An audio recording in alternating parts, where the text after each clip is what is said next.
SHEEPZEZ.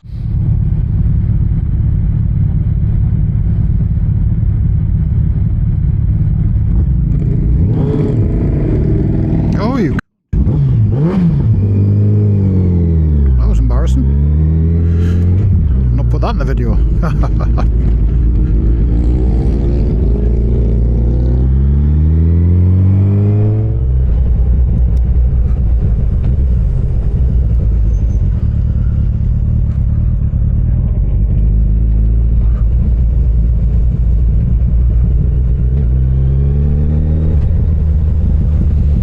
The thing with Hardknott and Wrynose Pass is they don't get as much traffic as the other passes because they are notoriously narrow and steep.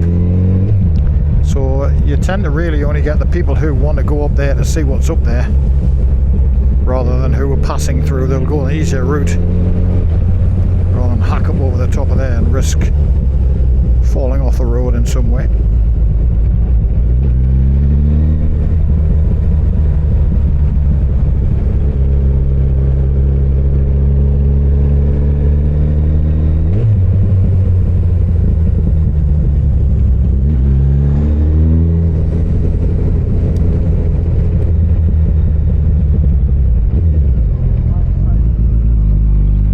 Here we are, Wrynose and Hardknott passes. This is us. The next two passes we have to do, and Wrynose is alright.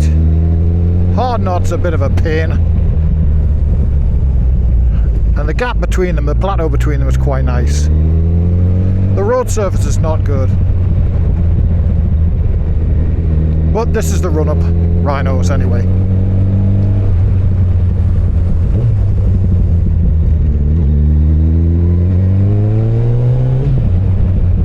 It's a 1 in 3 hill on Hardknott Pass, so that means for every 3 whatever you travel, whichever unit of measurement you choose, 3 foot, 3 meters, 3 inches, 3 yards, whatever, for every 3 you go up or drop down 1. And that is quite steep for a road.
And this is why visiting the lakes is not fun. What lovely houses. I mean, this is all beautiful. This is all fantastic and picturesque.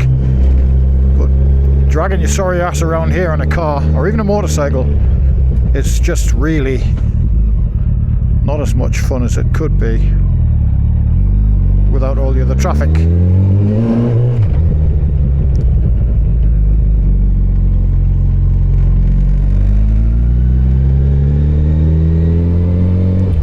But everybody's got the same right to be here.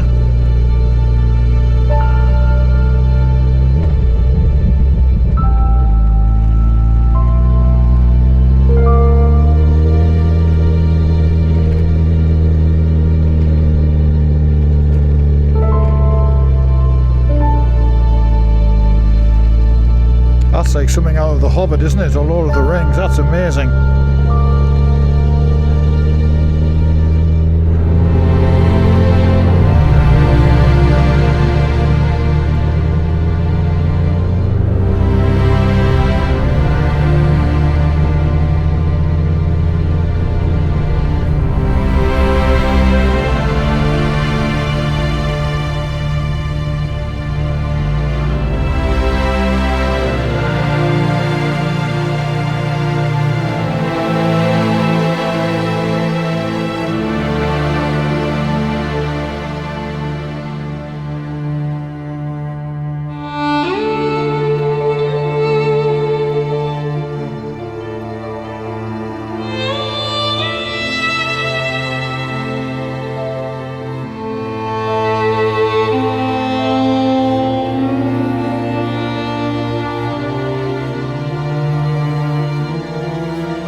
this is one of my favourite parts of this little run out. It's the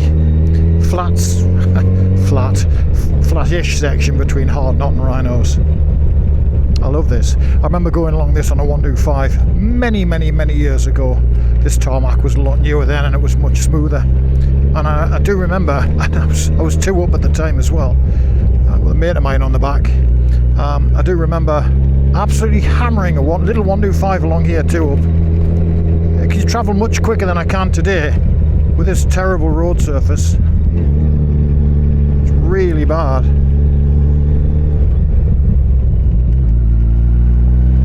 The tarmac was new then.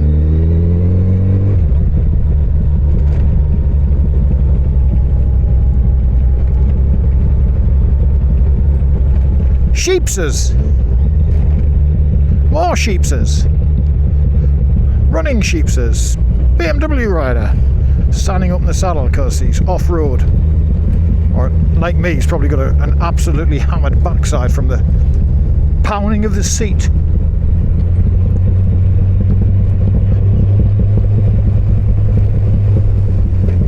Oh, there's the front end hitting.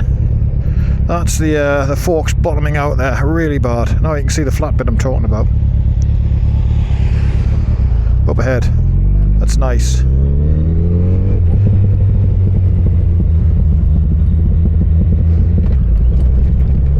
But you know, it's not so nice when your forks are smashing into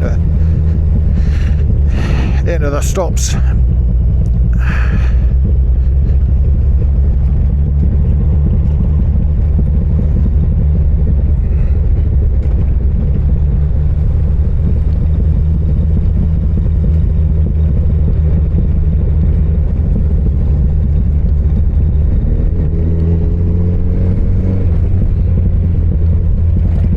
Yeah, hammering along here when the tarmac was new and smooth.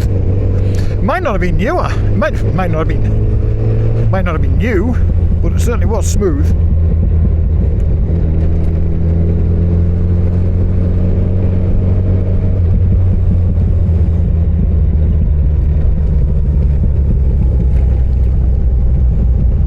"38 years ago, my God. Some time ago."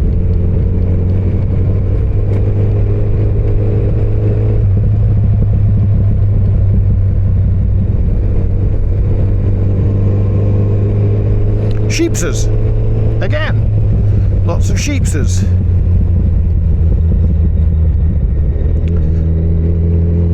Where are they going to live if they don't live around here?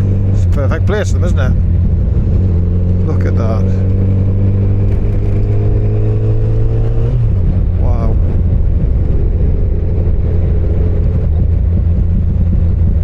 Well, I hope the cameras make this look as beautiful as it is to my eye.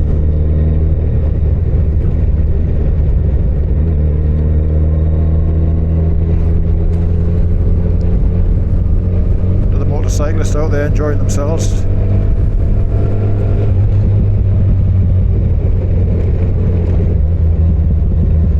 A lot to be said for motorcycling, even by yourself, even if you're not too up, just out on your bike. It's a good place for your head to be. It's the happiest place I think I'm in. I am. I got there first, you have to wait. Yeah, it's the happiest place, I think.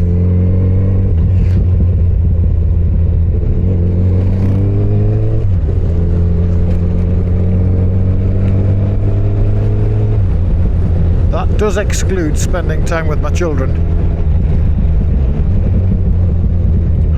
who are fantastic. I'm very fortunate to have 2 great children. But there's something to be said about motorcycling and peace of mind.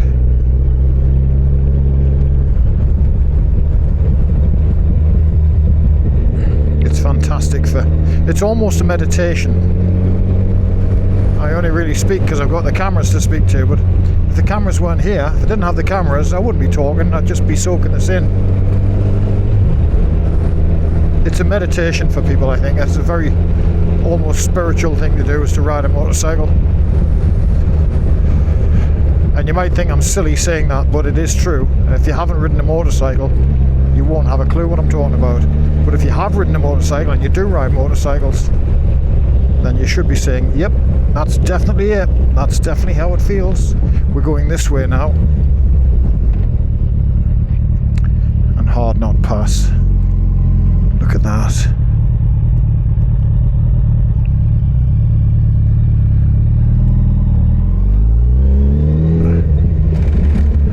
Okay, let the fun begin. Hello SHEEPZEZ, sorry about the noise, I do apologise. Now if anyway I'm going to scuff me panniers, it'll be on here because there's some proper big rocks right next to the road on some of the corners.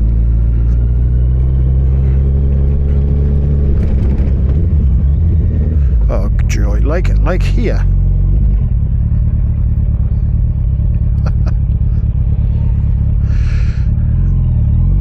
Pull away without stalling, ooh, a little bit of a wheel spin there on the grass. Yeah, these big rocks down here, you see them? Pushed off to the side by a car, letting it pass, and you're trying to do the right thing, and you pull over to the side, you can proper clatter your panniers on them.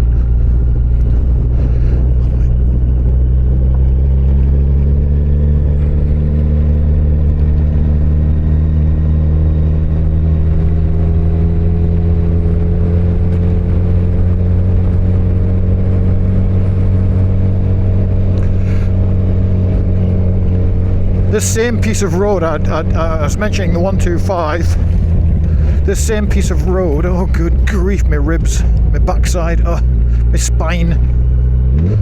The same piece of road, I'll get it out, the same piece of road, I came along on a 125 2-up and I ended up having to get off the bike and push it up the hill because it just ran out of what little steam it had.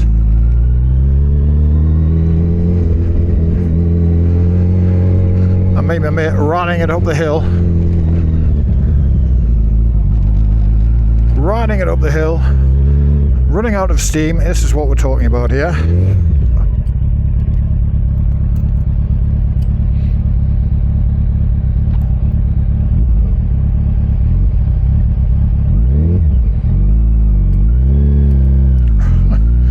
On part of the steepest part of the pass. Oh, my leg, cramp.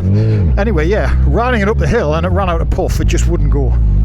Look at the state of it. Like I said, it's like Godzilla's back, this thing. The tarmac gets hot and traffic coming down, it pushes it into ripples. So myself and my pal, pushing a 125 up Hardknott Pass.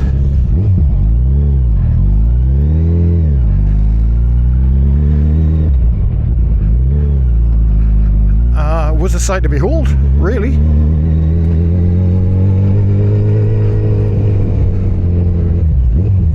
It just couldn't cope taking two of us up, and I think it overheated. Little air cool thing. Just starting to lose power. And then of course it couldn't even cope with me riding it, so I stood next to it with the engine running and the feather in the clutch and helping it get up the hill, and my pal pushed from the back, of course. Where else would one push? Oh, great, another one. Come on then.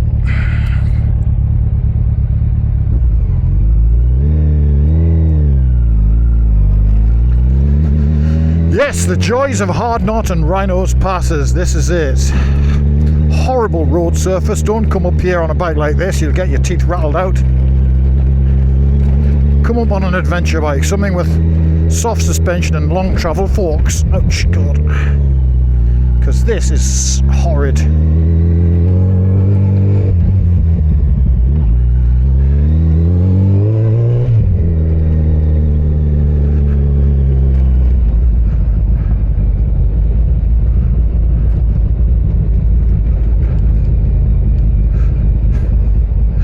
We were coming from the Cumbrian coast, myself and my pal on the 125. We'd been across to the nuclear power station they have over there. We'd gone there totally on a whim to visit their visitor centre and have a look around. Sellafield as it's called now. And while we were there, we went to use their fantastic all singing, all dancing restaurant with its fabulous new electronic tills. Tills I've never seen before, which are absolutely commonplace and outdated now. And we went to order food, and she's writing everything down and adding it up on a piece of paper. So what are you doing that for? Why are you doing that? What's the matter with your till? She said, oh, we've got no power. I said, you're the restaurant, you're the cafe in a nuclear power plant, and you have no power. Nah. So this section here is where we push the bike up, coming this way. And I do remember this corner here, pushing the bike up this bit. This is the part I remember. The 105, the little Honda Super Dream, simply wouldn't make it.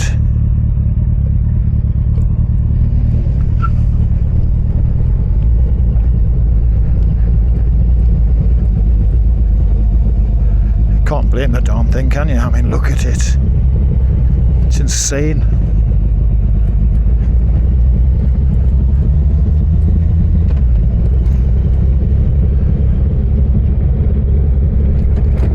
Oh, golly.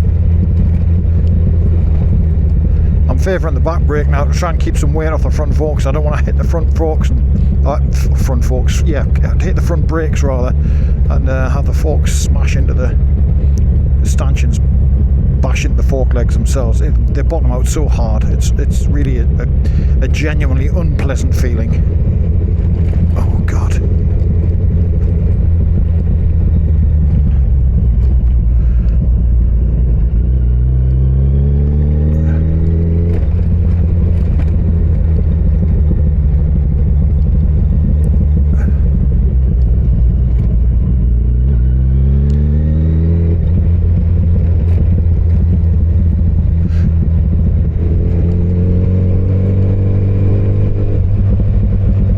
Probably noticed that unlike Newland Pass or Honister Pass, there's very little traffic on here. Well, Honister Pass has got an excuse for the traffic up there because it actually has a slate mine at the top and a little restaurant cafeteria thing. This is the west side of the lakes, or pulling towards the west side of the lakes, and it gets fewer visitors than the Windermere and the Kendalls and the places like that, and the Kessiks. It doesn't get as many people. Coniston does. From the hikers, of course, who want. Oh, look at that! Look at the tarmac here. Yeah, the hikers who want to do the Old Man of Coniston walks, and who want to visit the Ruskin Museum and spend time in Coniston, which is a lovely village, a lovely town. But other than that, you don't tend to get them too far out of here. Too far out of Coniston, rather. So these areas of the lakes tend to be a little bit more quiet. They're not wholly silent, of course they're not, but they tend to be a little bit quieter, a little less traffic. Still got to take it easy though.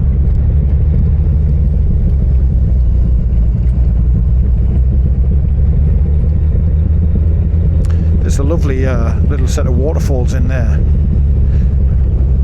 Myself and an old girlfriend stopped there once and had a little wander up there, and it's very picturesque.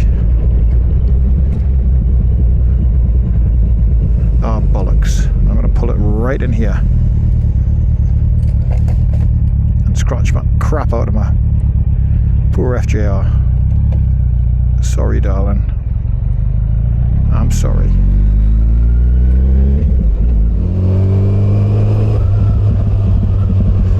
Rest my bum.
testament to the lack of traffic on the west side of the lakes as to how far I went there without catching up to a car in front.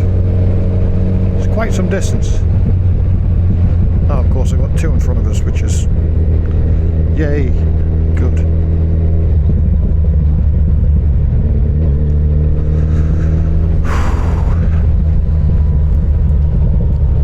It is hot, I'm not kidding, it's really, really hot.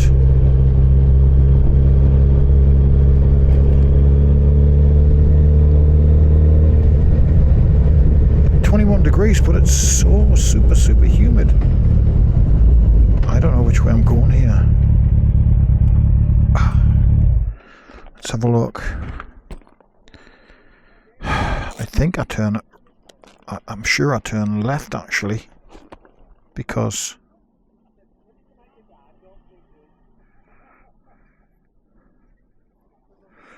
what the hell?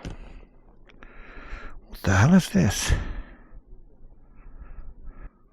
That's great, that's why I was trying to find out where Hardknott is. Cool, okay. We have slightly befuddled the sat-nav, and in doing so, befuddled my own sweet self. But we're back on track. I thought we went left there.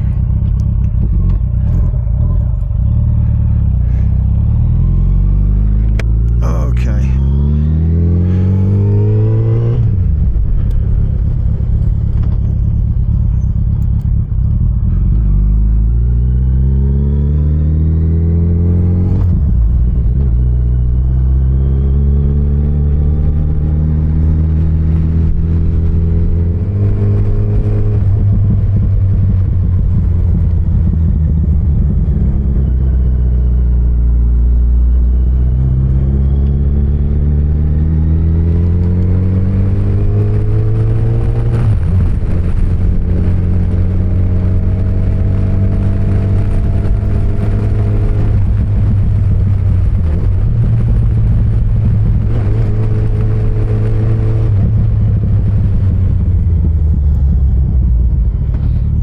To just check and see how clean that lens is. Is it clean?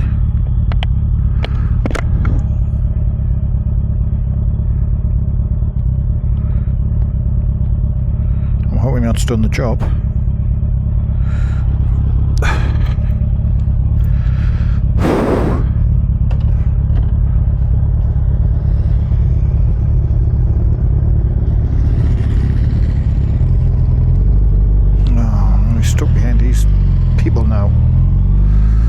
Don't let me be stuck behind these people. Make them go a different way, please. Whoever is in control of my fate sure as hell isn't me.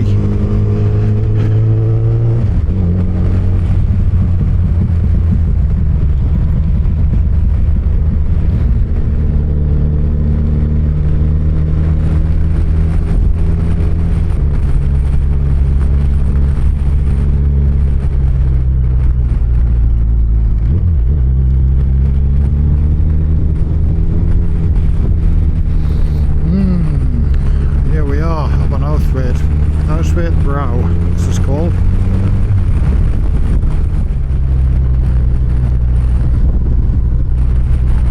And I think this is one of the prettiest places in the lakes.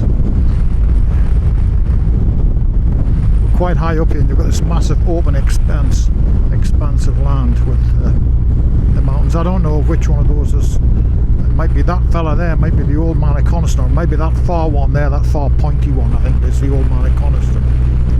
I'm sure of it.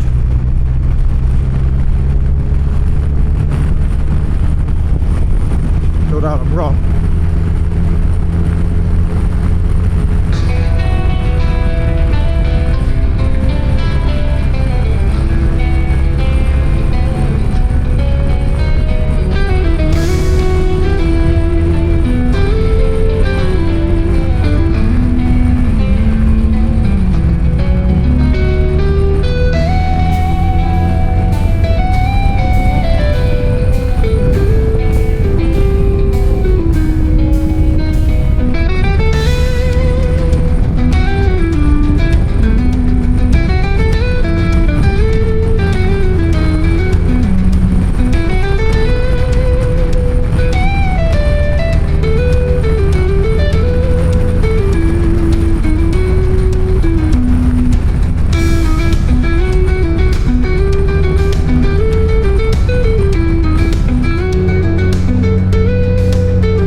Chop, chop, suicide chickens. Come on, come on, come on. Good girls.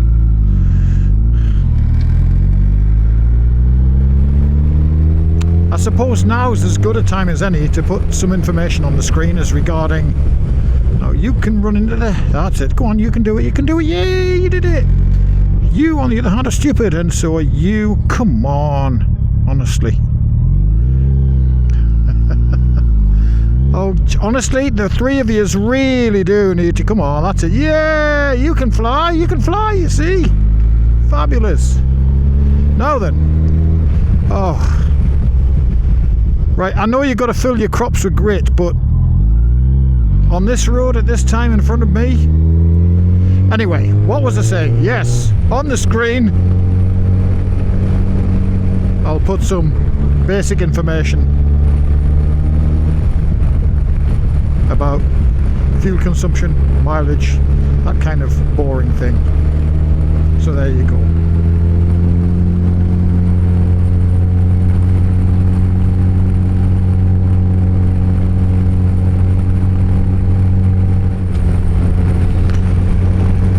I said the seat was a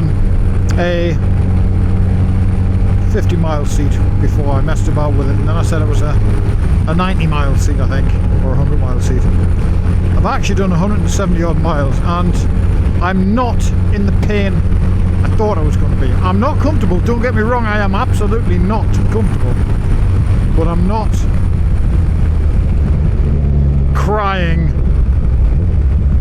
because my bum is numb. It's getting that way, but it's not quite there yet. And yeah, I've had a few rest stops. But wouldn't you anyway? If you're doing this kind of journey, would you not stop for a few, I don't know, drink of your water or 5 minutes break, smoke of your tab or something like that?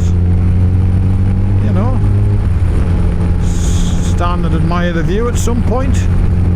Would you not park up at least after 100 miles and give yourself 10 minutes of rest and respite? So I don't think that the seat's so bad. I mean, I wish it was better, but it is a step on from the original.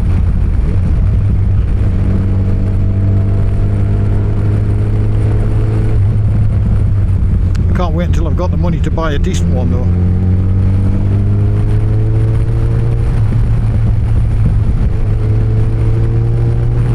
They all seem to be made in America, where these iron ass competitions are held, where these guys ride for 1,000 miles in a day or 1,200 miles in a day, and all they're doing is stopping for fuel and then cracking on. Iron butt, that's what they call them, iron butt. I know there's a few guys out there who have seats made by certain companies that are very much renowned in those circles of the iron butt guys. Maybe get one of them if I can't cope with 170 mile, and these guys are doing 1,200 mile in a day or whatever it is they do, something crazy on either one of those seats. But they're not going to be cheap, are they?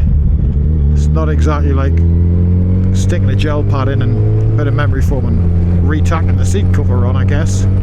But then again, the results are a lot more impressive too.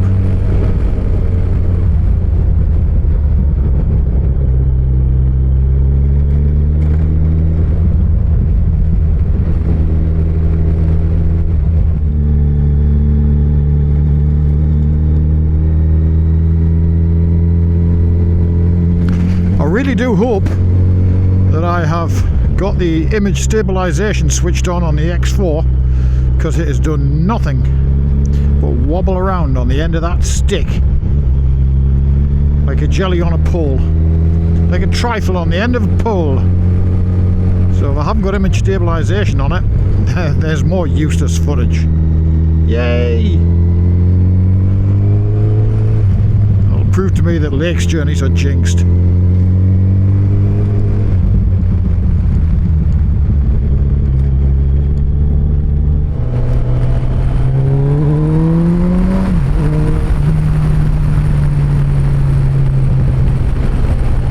And this is the pole up to Kirkstone Pass.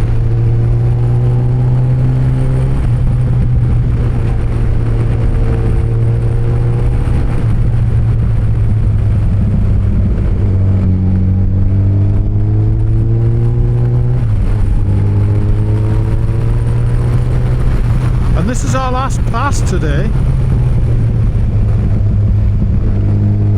Possibly the easiest one because it's the nicest. Oh, we got water there.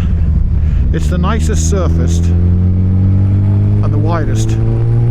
As you can see, the tarmac for the lakes at least is like butter.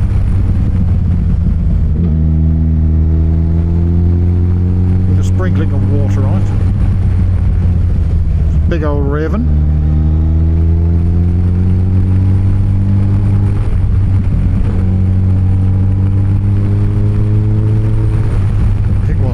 Was that a raven? Are you sure it's not a crow? No mate, it was a raven. They're much bigger than crows. Big buggers, ravens. That was a raven, alright. Like a crow multiplied by 3. A crow cubed.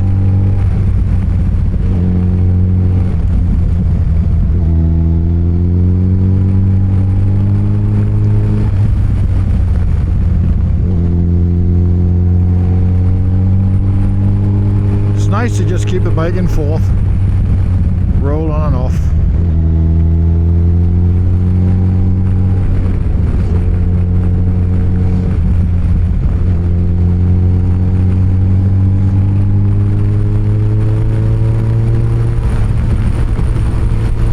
Now we could stop at Kirkstone Pass at the Kirkstone Inn, but we're not going to, we're going to keep going. Just going to roll on by the top of this hill, not too far now.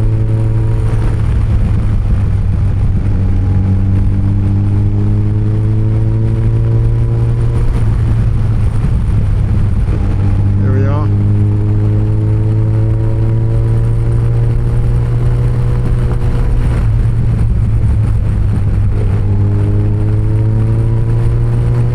The famous Kirkstone Inn.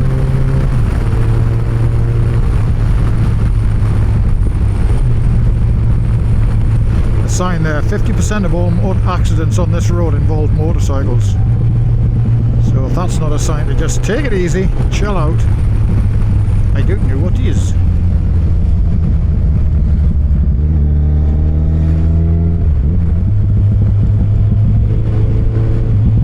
Oh, he's nearly fell over there.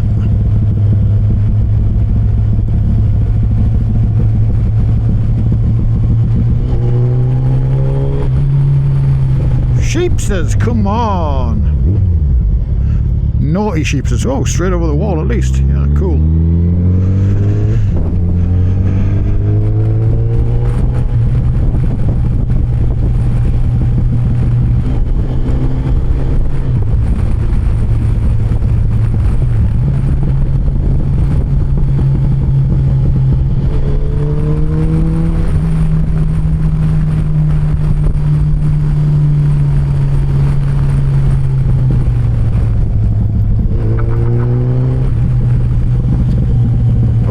Foot on the ground there, sent me a bit wide, just caught me toe on the ground. Yeah, well that's why 50% of the accidents involve motorcycles, because you get down here and they think woohoo, and then you catch your foot on the ground and it sends you wide.